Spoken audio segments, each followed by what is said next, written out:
سورہ احزاب پارہ نمبر 22 آیہ کریمہ نمبر 50 نحمدہ ونصلی ونسلم علی رسولہ الکریم اما بعد فاعوذ باللہ من الشیطان الرجیم بسم اللہ الرحمن الرحیم یا ایہا النبی انا احللنا لک ازواجک اللاتی آتیت اجورہن وما ملكت يمينك مما أفاء الله عليك وبنات عمك وبنات عماتك وبنات خالك وبنات خالاتك اللاتي هاجرن معك وامرأة مؤمنة إن وهبت نفسها للنبي إن أراد النبي أن يستنكحها خالصة لك من دون المؤمنين قد علمنا ما فرضنا عليهم في أزواجهم وما ملكت أيمانهم لكي لا يكون عليك حرج وكان الله غفورا رحيما صدق الله العظيم يا أيها النبي اے نبی محترم انا بے شک احللنا ہم نے حلال کی ہیں لکا آپ کے لیے ازواجک اللاتی آپ کی وہ بیویاں آتیتا اجورہن جن کا مہر آپ نے ادا کر دیا وما ملکت یمینک اور وہ کہ جو آپ کی ملک میں ہیں مما افاء اللہ علیک جو بطور مال غنیمت اللہ نے آپ کو عطا فرمائی وبناتی عمیکا اور چچا کی بیٹی وبناتی عماتکا اور پھوپھی کی بیٹی وبناتی خالکا اور ماموں کی بیٹی وبناتی خالاتک اللاتی اور وہ خالہ کی بیٹی ہاجرن معک جنہوں نے ہجرت کی آپ کے ساتھ وامرأۃ مؤمنۃ اور وہ مومن عورتیں وہبت نفسہا للنبی جنہوں نے اپنا نفس آپ کو ہبہ کیا ان اراد النبی اگر آپ اے نبی محترم ارادہ فرمائیں ان یستنکحھا ان سے نکاح کا خالصۃ لک من دون المؤمنین یہ حکم خالص ہے آپ کے لیے ایمان والوں کے لیے نہیں ان اراد قد علمنا بے شک اللہ تعالی جانتے ہیں ما فرضنا علیہم کہ اس نے آپ پر کیا فرض کیا ہے فی ازواجہم بیویوں میں وما ملکت ایمانہم اور ان میں جو آپ کی ملکیت ہیں لکی لا تاکہ نہ رہے علیک حرج آپ پر کوئی حرج وکان اللہ غفور الرحیم اور بے شک اللہ بخشنے والا رحم فرمانے والا۔ اس آیہ کریمہ کے شان نزول دو ہیں۔ ایک واقعہ یوں ہے کہ نبی رحمت صلی اللہ علیہ وسلم نے حضرت ام ہانی بنت ابی طالب جو سیدنا علی المرتضی رضی اللہ تعالی عنہ کی ہمشیرہ محترمہ ہیں، جناب ابو طالب کی صاحبزادی ہیں اور حضور کی رشتے میں چچا کی بیٹی لگتی ہیں۔ آقا کریم نے انہیں پیغام نکاح بھیجا حضرت ام ہانی، اور یہی وہ ام ہانی ہے جن کے گھر سے سفر معراج شروع ہوا ہے۔ انہی کے ہاں حضور تشریف فرما تھے جب جبریل امین پیغام محبت لے کر آئے۔ حضور نے انہیں پیغام نکاح بھیجا، انہوں نے بچوں کا عذر پیش کیا کہ میں تو صاحب اولاد ہوں اور میرے تو بچے بھی ہیں۔ سرکار علیہ الصلوۃ والسلام نے ان کے عذر کو قبول فرمایا اور ان سے نکاح کا ارادہ ترک فرما دیا۔ دوسرا سبب یہ تھا کہ جو عیسائی تھے ان کے ہاں چچا کی بیٹی پھپھی کی بیٹی، ماموں کی بیٹی اور خالہ کی بیٹی سے نکاح منع تھا۔ عیسائی ان سے نکاح نہیں کرتے تھے، وہ کہتے تھے ان سے نکاح جائز نہیں ہے۔ چچا کی بیٹی سے، ماموں کی بیٹی سے، پھپھی کی بیٹی سے، خالہ کی بیٹی سے۔ اور جو یہودی تھے وہ سکی بھتیجی اور سکی بھانجی سے نکاح کو جائز قرار دیتے تھے۔ وہ کہتے تھے کہ سکی بھتیجی اور سکی بھانجی سے نکاح ہو سکتا ہے۔ اب اللہ تعالیٰ نے کیا کیا؟ اسلام نے اس افراط و تفریط کو ختم کیا۔ ایک طرف افراط ہے اور دوسری طرف تفریط ہے۔ اسلام نے افراط و تفریط کو ختم کرتے ہوئے کیا کیا؟ بھانجی اور سکی بھتیجی اور سکی بھانجی سے نکاح کو حرام قرار دے دیا، اور چچا کی بیٹی، پھپھو کی بیٹی، خالہ کی بیٹی اور ماموں کی بیٹی سے نکاح کو حلال قرار دے دیا۔ ان دو واقعات کی بنیاد پر یہ آیہ کریمہ نازل ہوئی۔ لیکن اس کا آغاز کہاں سے شروع کیا؟ اے نبی محترم، اللہ نے حلال کر دی ہیں آپ کے لیے وہ بیویاں آپ کی جن کا مہر آپ ادا کر چکے ہیں۔ علت کے لیے ادائے مہر شرط ہے، یہ یاد رکھنا۔ یہ آیہ کریمہ یہ آپ کو فقہی مسائل سمجھا رہی ہے کہ ادائے نکاح کے لیے، نکاح کے قائم ہونے کے لیے مہر شرط ہے۔ اچھا، نمبر 2، مہر کو مذاق نہیں بنانا۔ بہت سے لوگ مہر کو مذاق بناتے ہیں۔ باجے والا کتنا لے گیا؟ 10,000۔ ولیمے پر کتنے پیسے خرچ ہونے؟ 4 لاکھ۔ زیور کتنے کا بنا؟ 8 لاکھ کا۔ شادی پر ٹوٹل خرچہ کتنا آیا؟ 22 لاکھ۔ حق مہر کی باری آئی، 500 لکھ لو۔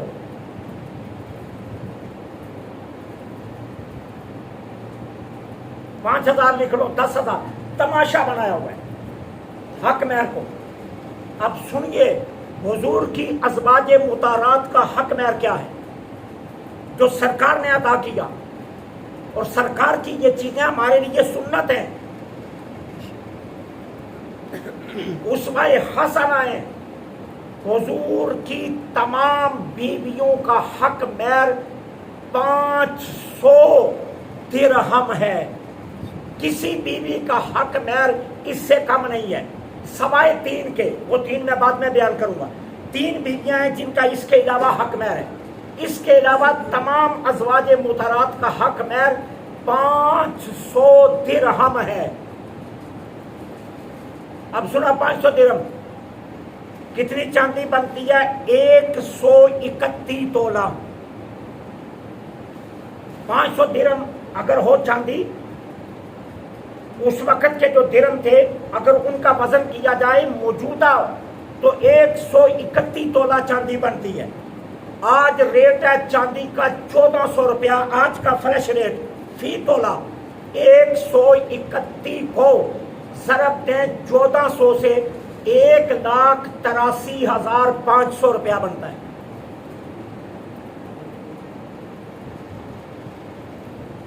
جن کو بہت شوق ہوتا ہے نا، وہ جی سنت کے مطابق لکھ لیں۔ پھر جب میں کہتا ہوں نا سنت کے مطابق 1,83,000 لے آؤ، پھر کہتے ہیں نہیں نہیں جی جو چلتا ہے وہ لکھ لیں۔ پھر سنت بھول جاتے ہیں، خیالوں میں بھی سنت نہیں رہتی، پھر کہتے ہیں جی جو چلتا ہے وہ لکھ لیں۔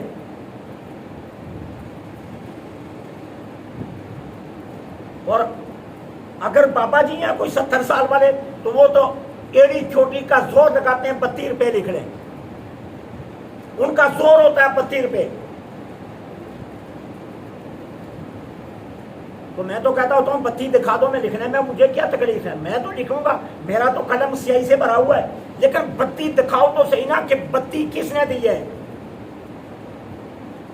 شریعت میں 32 کا کوئی تصور تو دکھا دو نا کہ کہاں 32 لکھے ہوئے ہیں۔ صرف 3 ازواج مطہرات ہیں جن کا حق مہر کم ہے۔